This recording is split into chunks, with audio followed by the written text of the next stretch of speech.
আসসালামু আলাইকুম ভিউয়ার্স, আশা করি আপনারা সকলেই ভালো আছেন। তো বন্ধুরা, আজকের ভিডিওতে আমি আপনাদেরকে দেখাবো ডোমিনের সাথে কিভাবে আপনারা হোস্টিং কানেক্ট করবেন। আপনি যদি আলাদা কোনো ওয়েবসাইট থেকে ডোমিন কিনে থাকেন এবং আলাদা কোনো ওয়েবসাইট থেকে হোস্টিং কিনে থাকেন, সেক্ষেত্রে এই ডোমিন এবং হোস্টিং দুটোকে আপনাকে কানেক্ট করে দিতে হবে, যাতে করে সারা বিশ্বের মানুষ আপনার ওয়েবসাইটটি সার্চ করে খুঁজে বের করে ভিজিট করতে পারে। আর এজন্যই এই দুটিকে কানেক্ট করে দিতে হবে। আর আপনি যদি কম্বো প্যাকেজ কিনে থাকেন, তাহলে সেই ক্ষেত্রে এটা অটোমেটিকলি কানেক্ট করা থাকে। তো আজকের ভিডিওতে আমি আপনাদেরকে মূলত নেমস্পিক থেকে একটি ডোমিন কিনছি, আর ওই ডোমিনের আন্ডারে এসআর হোস্ট থেকে একটি হোস্টিং কিনছি, যেটা রয়েছে দুটোই আলাদা আলাদা ওয়েবসাইট। এখন এই দুটোকে আমি কানেক্ট করে দেখাবো সরাসরি, একদম প্র্যাকটিক্যালি। এভাবেই আপনারা যে কোনো ওয়েবসাইট থেকে ডোমিন এবং হোস্টিং কিনে আপনি নিজেই কানেক্ট করে নিতে পারবেন। তো এই প্রসেসটি আমি আপনাদেরকে একদম প্র্যাকটিক্যালি লাইভে এখন দেখিয়ে দেব।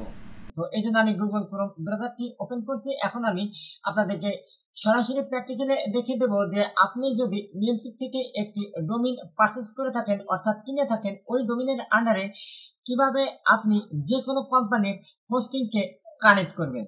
একই পর্যায়ে আপনি যে কোনো ওয়েবসাইট থেকে ডোমিন কিনতে পারবেন এবং যে কোনো ওয়েবসাইট থেকে হোস্টিং কিনতে পারবেন, সেটাকে আবার আলাদা আলাদা ভাবে এই প্রসেসেই কানেক্ট করতে পারবেন। আমি যেহেতু নেমস্পিক থেকে একটি ডোমিন কিনেছি, এখন এই ডোমিনের আন্ডারে অন্য একটি কোম্পানির হোস্টিংকে কানেক্ট করে দেব আমার ওয়েবসাইটটিকে লঞ্চ করার জন্য, অর্থাৎ ওয়ার্ল্ড ওয়াইড সারা বিশ্বে দেখানোর জন্য।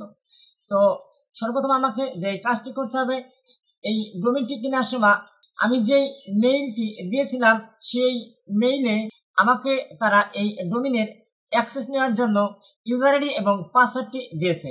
এখন আমি সরাসরি কি করব, আমার সেই দেওয়া ইউজার আইডি এবং পাসওয়ার্ডটি দিয়ে এই নেমস্পিকের অ্যাকাউন্টে ঢুকবো। এই যে এখানে দেখুন লেখা রয়েছে সাইন ইন। এখন আমি এই সাইন ইন এই অপশনে ক্লিক করে দেবো। তো আপনারা এই ইউজার আইডি এবং পাসওয়ার্ডটি আপনাদের মেইলেই পেয়ে যাবেন। এর পরবর্তীতে এখানে দেখুন সাইন ইন অ্যান্ড কন্টিনিউ এই অপশনে ক্লিক করে দিচ্ছি। তো দেখুন এই অপশনে ক্লিক করার পরবর্তীতে আপনি যেই মেইলের আন্ডারে ডোমেইনটি কিনেছেন, সেই মেইলে একটি ওটিপি কোড গিয়েছে, সেই ওটিপি কোডটি এখানে বসিয়ে দিবেন। এর পরবর্তীতে সাবমিট এই অপশনে ক্লিক করে দিবেন। পাসওয়ার্ডটা যদি সেভ করে রাখতে চান, তাহলে সেই ক্ষেত্রে সেভ, আর না সেভ করা নেবার এই অপশনে ক্লিক করে দিবেন। তো দেখুন আমি কোডটি বসিয়ে দিচ্ছি। এখন এখান থেকে সাবমিট এই অপশনে ক্লিক করে দিচ্ছি। ওকে, দেখুন সাবমিট অপশনে ক্লিক করার পরবর্তীতে নেমস্পিকের মেন ড্যাশবোর্ডে আমি চলে এসেছি। আমাদের এখানে যে মূল কাজটি আমরা কি করব, আমাদের ডোমেইনের লিস্ট বের করব। এই যে ডোমেইন লিস্ট এই অপশনে ক্লিক করে দিচ্ছি। এই অপশনে ক্লিক করার সাথে সাথে আপনি নেমস্পিকের মাধ্যমে যতগুলো ডোমেইন কিনেছেন, সমস্ত ডোমেইনের লিস্ট আপনি এখানে দেখতে পারবেন। তো আমি যে ডোমেইনের মাধ্যমে হোস্টিং কানেক্ট করব, সেই ডোমেইনের নাম হচ্ছে এটা। এর পরবর্তীতে এখান থেকে ম্যানেজ এই অপশনে ক্লিক করে দিচ্ছি। তো দেখুন এই ম্যানেজ সেকশনে হচ্ছে আমাদের মেন কাজ। এখানে আমরা লেখা দেখতে পাচ্ছি নেম সার্ভার, নেমস্পিক বেসিক ডিএনএস। এই অ্যারোতে যদি আপনি ক্লিক করেন, আরো বেশ কয়েকটি অপশন আপনি পেয়ে যাবেন। তো আমরা এখান থেকে যে কাজটি করব, কাস্টম ডিএনএস এই অপশনে ক্লিক করব। আর আপনি যদি ডোমেইন এবং হোস্টিং এই নেমস্পিক থেকে কিনেন, তাহলে সব তথ্য এখানে পেয়ে যাবেন। তো আমরা যেহেতু কাস্টম হোস্টিং এর সার্ভার অ্যাড করবো, এই জন্য এখান থেকে কাস্টম ডিএনএস এই অপশনে ক্লিক করে দেবো। ক্লিক করার পরবর্তীতে দেখুন এই যে এখানে আমরা নেম সার্ভার 1 এবং নেম সার্ভার 2 লেখা দেখতে পাচ্ছি। তো এই সার্ভারগুলো এখন আমরা কোথায় পাবো? এই সার্ভারগুলো আপনি যে কোম্পানির কাছ থেকে হোস্টিং কিনছেন, ওই কোম্পানি আপনাকে মেইলের মধ্যে দিয়েছে, সেই সার্ভার নেমটি আপনি এখানে পেস্ট করে দিবেন। তো আমি আমার সার্ভার নেমটি এখানে দিয়ে দিচ্ছি।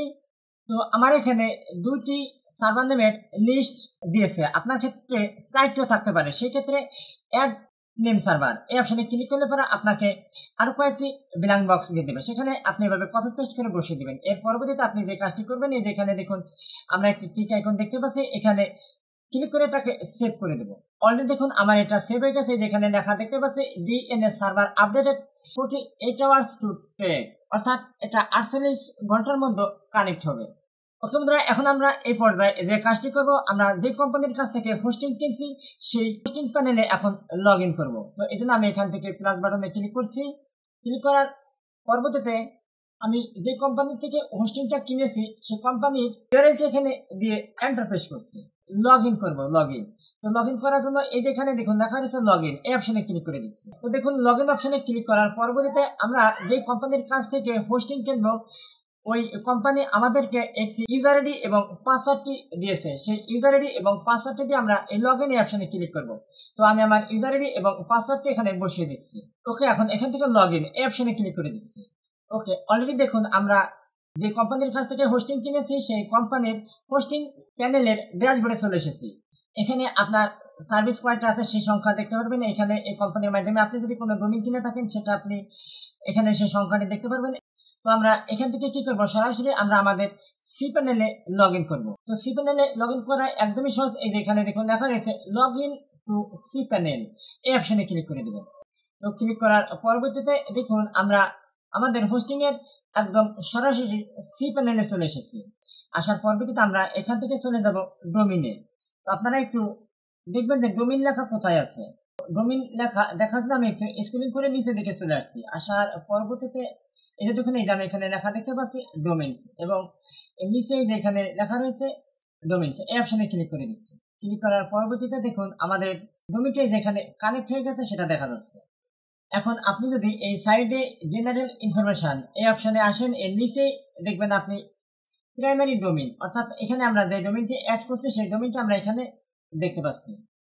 তো আমি এই ডোমেইনটি এখানে থেকে যদি নতুন একটি ট্যাবে ওপেন করি সেক্ষেত্রে আমার ডোমেইনটি আমি এখানে দেখতে পারবো। তো দেখুন আমার এই ডোমেইনটি এখানে দেখা যাচ্ছে, এবং এখানে ইন্ডেক্স অফ ফাইল এই ডোমেইনের আন্ডারে আমাদের কোনো ওয়েবসাইট রান করা হয় নাই, এই কারণে এটা এরকম দেখা যাচ্ছে। আমরা যখন এই ডোমেইনের আন্ডারে কোনো ওয়েবসাইটকে রান করবো তখন এখানে আমাদের ওয়েবসাইটটি শো করবে।